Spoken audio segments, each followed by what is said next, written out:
It's February 1672, because you know, of course, the year only changed officially in March to the new year of 1673. So, and a 14-year-old girl who was living in Birches Nook. You'll see Birches Nook Drive as you enter Stocksfield if you're on the A695. Had walked from there to Trinity House, which had been recently bought by Ralph Jennison, who was the Justice for the Peace. She'd walked there and to give some evidence, to testify, because of course there were no police forces in those days. The way people got caught was somebody who had wrong done to them or saw wrong done went and reported it to a Justice of the Peace. And Ralph Jennison held, every Wednesday morning, he held a sort of clinic where people could come and report, and this girl turned up. So it's about, I think, all you need to know at the moment. How could I tell them there in that big echoing room, the crush of people behind me, the stern face in front, the never-ending scratching of the pen every time I breathed a word? How could I tell them what it was to die again and again? All they wanted to know is what happened, and so I told them what happened. When I was lying dead, or as dead, or in that condition, as your clerk will write, which had come upon me one night before Christmas, I was on the floor, paralysed, unable to move or lift myself, to do anything as myself, unable even to be myself, when at the doors the darkness began to gather itself together, to thicken into a shape. I lay there, suddenly all too aware of myself, a self helpless, naked despite the modesty of my shift, exposed, open to anything anyone chose to do to me.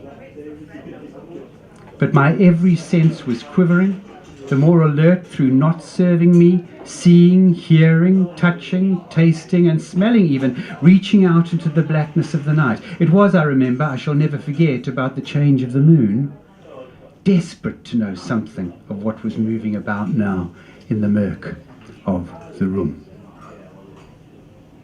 And then that drifting concentration of the dark took on a form, a human form, the form of a woman.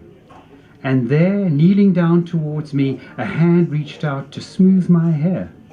Another followed to join it in holding my head, turning it, looking at it, yes, looking at it, as the outlines of a countenance now became visible, eyes a faint glow, the mouth a terrible smile forming, and then a full face came into focus, the face of Anne Foster.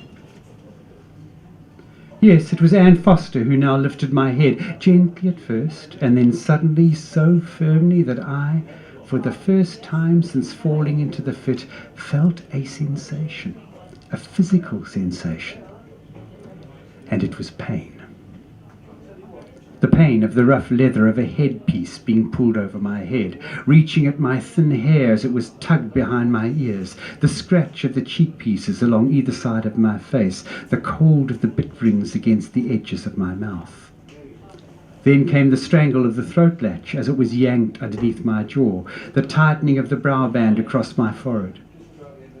And I was not to be spared the nose band, suffocating me as it was pulled under my nostrils and forced my mouth closed. Then, of course, the bit. My strapped mouth forced open, the metal bar pushed in between my teeth until it pressed up against whatever made up the inside corners of my mouth, gum, or flesh, or muscle. I had never thought to think which, knowing now only how easily hurt this hidden place is, how much an animal must do whatever the force applied there tells it to do. And then I was pulled up to my feet, a beast entirely at the mercy of that leather and steel. Anne Foster sprang to my back, turning my head first this way and then that with the reins. She had need of those reins, because she could not use her legs to press into me, or hammer me with her heels. No, a dame, a lady was Anne Foster, as she sat upon me cross-legged and rode me out into the night. I could do no more than snuffle and roll my eyes as the crown piece rubbed against my ears, the brown band being too short, the cheek pieces too, so that the bit pulled the corners of my horse's mouth and banged against my teeth. The throat latch was not adjusted properly either, interfering with my breathing as I flexed. Even I, a maid of all work, knew that the width of 3 or 4 fingers should be able to fit between a throat latch and a horse's cheek. But all my pain and discomfort did was ensure that my rider's wishes were clear, the more clear for the ill-fitting bridle. So we moved through the dark, with hardly any sense of touching the ground. "Rid upon this informant cross-legged," said Justice Jennison, his voice rising in disbelief. "You mean you became this animal, this horse, and she rode upon your back? Come now, girl, come now." "When you are ridden," I wanted to say, "you are a horse." But all I said was what happened. She rode upon me cross-legged until we came to a clearing deep in the woods. There I could hear the rush of water. If you're quiet, you'll hear it now. Riding means clearing. It's not the Yorkshire term, it's Northumberland. Riding means a clearing in the woods. There I could hear the rush of water, which I knew we could not cross. But my rider did not hesitate, and pulled my head to guide me to a narrow stone-packed bridge over a burn. Once we had crossed, she lit off my back. "Here are my companions," she said, "and this is where we meet, here at Riding Bridge End." Then, none too gently, she pulled the bridle off my head, over the poll, I nearly said, my head still being in the likeness of a horse. But when the bridle was taken off, I stood up in my own shape. Stood up, embarrassed at having been on my hands and knees, and looking around and saw Anne Foster standing with Anne Dryden of Prudder and Lucy Thompson of Mickley and 10 more who I did not know, looking at me and smiling in the dark, their moist lips glistening around the yellow of their teeth, their eyes a dull shine. But worse still, behind them, silhouetted against the sheen of a whitewashed building, was that Mr. Errington's house, the riding house, which I knew well by daylight, but hesitated to think of even as the same building as it glimmered in the dark, the white of its walls seeming to have a light of its own. Mounted on a bay horse was a tall man all in black, or a black man, I should say, his darkness going deeper than his clothes. And that horse, who knew from what human form divine it had been transformed?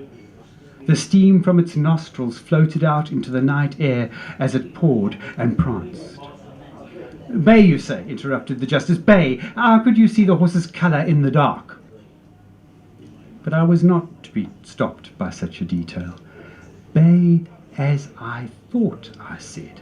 "I thought from its stout build, its small flat head, its wide deep chest, that this was a Galloway.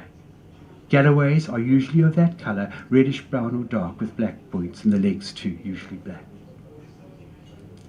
"She knows her horses, her workhorses at least," said the justice, as much to himself as to the clerk, who looked uncertain what to write. Seeing no guidance from the justice, he put down, as he would later read back to me, "and a long black man riding on a bay Galloway as she thought." This, he decided, was quite enough, and looked up. "Which they would call their protector," I said, speaking directly to the man writing my words down. He looked confused, so I added, "the sable man on the bay Galloway which they called their protector." "Their protector?" The justice looked at me sharply. "Do you mean by this the Lord Protector of the Commonwealth?" I shook my head. "Which they called their protector," I repeated. "Remember, girl, His Majesty is back upon the throne. Their protector, then. Go on, what did these people do with their protector on his bay Galloway?" I regretted the details now, what they had called him, the colour and breed of the horse, but I could not stop myself. I had to tell what I saw, how I saw it. I moved on as quickly as I could, it becoming clear now that I was exhausting what little attention I had gained. "And when they had hanged their horses, they stood upon a bare spot of ground and asked me to sing. Oh, but to say it like that, bid this informer sing, as they would read it back to me, and not to be able to talk about the churning of the darkness, with shapes forming and shifting, turning in a circle around me, faces breathing out a hiss of words, and hands pointing and prodding, feeling my hair, touching my face, pulling at my shift, and saying all the time, "Sing, sing, sing us the song," the S's drawn out thin and cutting into the air. And then lifting my voice in a cracked keen, "Oh, I shall go into a hair, with sorrow and sighing and mickle care, and I shall go in the devil's name, aye, till I be fetched hame." Yes, yes, the sibilance filling my ears, that is the song, go on, and I went on, not knowing where the words came from, or such tune as I could manage. My throat stretched to clear itself of the press of the throat latch, the corners of my mouth sore where the bit had cut against them, and as I did so, the circle around me broke up, spread out over the bare ground of the bridge end, the figures each swirling out into a dance of their own.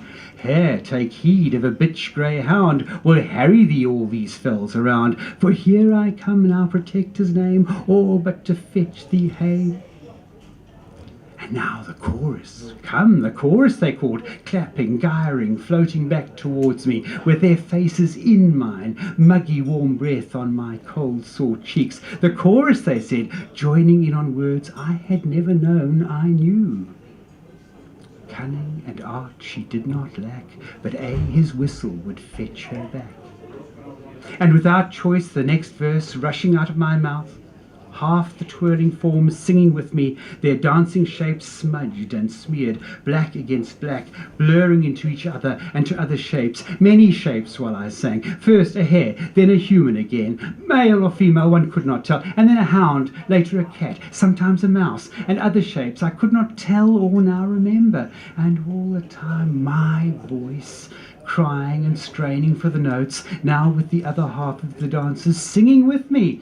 "Trout, take heed of an otter lank, will harry thee close from bank to bank, for here I come in our protector's name, all but to fetch thee hame." I hardly knew what I was singing, although I felt the terror of trying to escape, of changing shape from one form of prey to another, only to find my pursuer changing too, changing each time into my natural predator. My audience, dancing and singing in this dark place, where I could see they often met, were laughing when each twist and turn of the quarry was more than matched by the transformations of the hunter, they too swirling through the shapes, pouncing on each other, squirming away or tearing each other, depending upon which shape they were in. Cunning and art she did not lack, but his whistle would fetch her back. They chanted again and again, turning each time to the tall, dark man, still mounted, but still, so still, except for giving every now and then a nod of his head in acknowledgement. Wilder and wilder it became, the spinning and swirling and singing and shouting, and then, as my voice began to give way entirely, the last harsh croaks of verse and chorus cutting at my throat like broken glass, the shapes began to settle, first into the various animals, and then as they danced slowly into human forms, although forms I would shudder to meet again, even those I could now see as Anne Foster, Anne Dryden, and Lucy Thompson.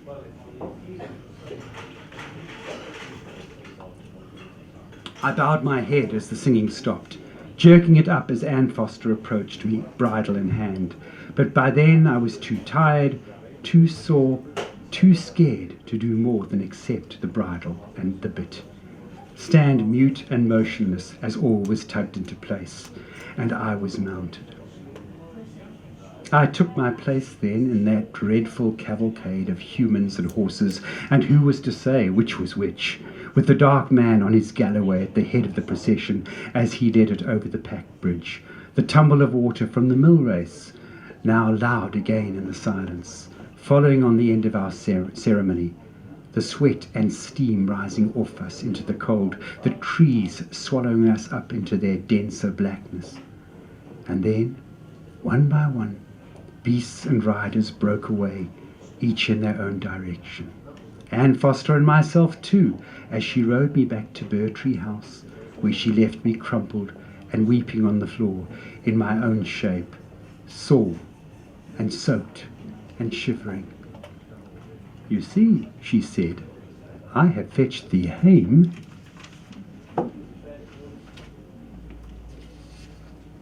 Silence had fallen as I told this, the justice sitting motionless, the clerk too, having only managed to get certain words down, surely not all I had to say, even the people pressing in behind me for their turn, having fallen quiet, listening to my words. Encouraged, I went on, told how for 6 or 7 nights together this was repeated. Different people mounted me and rode me to the riding bridge end, but it was always the same procedure: the bridling, the mounting, the riding, the singing, the dancing, the shape-changing, and the hunt, presided over by the silent, dark, mounted man. On the last night, however, we did not go to the bare ground at the bridge end. It's 2 minutes over the road here. A man I did not know was on my back, and why, I do not know. He unbridled me at the door of the house called the riding house, hidden away in the clearing and squatting just over from the mill and its cottage. I had walked this way before, but never been inside. Now I was hurried in to find the air in the front room thick with candle smoke and laughter, and many of the company there welcoming me by pulling at my arms and my clothes and treating me as one of their own. But there was more in the air than smoke and noise. To my amazement, those I had come to know by sight well enough now, even as they danced and changed their shapes, were flying through the fug of the room in wooden dishes and eggshells, swooping and climbing like swallows, and calling me to join them. "Choose a dish that has never been wet," they told me, using every means to allure me. Despite my amazement, I could see this for the cheap trick it was, a child's game and no more, and I was relieved when they tumbled to the ground, as a voice, not loud, but clearly not to be disobeyed, ordered us through to a back room. You'll pass that if you go to the loo tonight. There I saw Foster and Dryden and Thompson and the rest, and their protector too, who now they were brazen enough to be calling their God. A large table filled the room, and he was sitting at the head of it in what looked to me to be a chair of gold, black and dark and silent as he was when he was on the horse. He sat straight back, his arms lying on the gold rests on either side of the chair.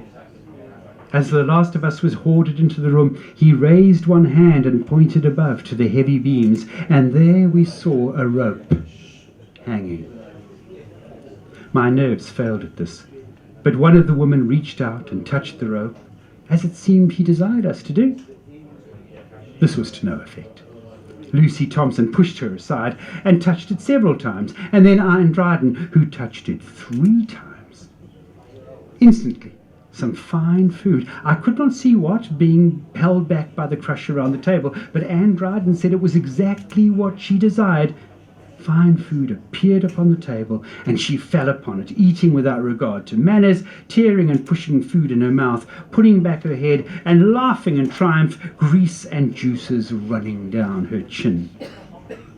The dark man tapped a cane smartly against the floor, and the dozen people in the room came to some kind of order, taking their turns to touch the rope 3 times, and finding upon the table whatever food it was they wanted. My sore mouth ran with saliva as I saw over their shoulders many kinds of different meat and drink, not clearly, for I hung back, though they made space for me. I was hungry as I almost always was in Dame Fowler's house, as I always had been as long as I could remember, and the glimpses I had of the fare appearing at each touching of the rope gnawed at me, the delicious smells taunting me. There was so much food, more than this ravenous company could consume, and I could not take my eyes off the remains. But when the last mouthful that could be managed was eaten, she who had touched the rope last drew everything left upon the table towards her, bundling it into her apron and parceling it up to take away with her.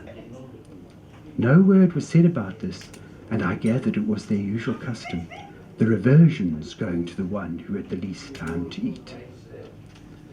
It was the food that brought me back to myself.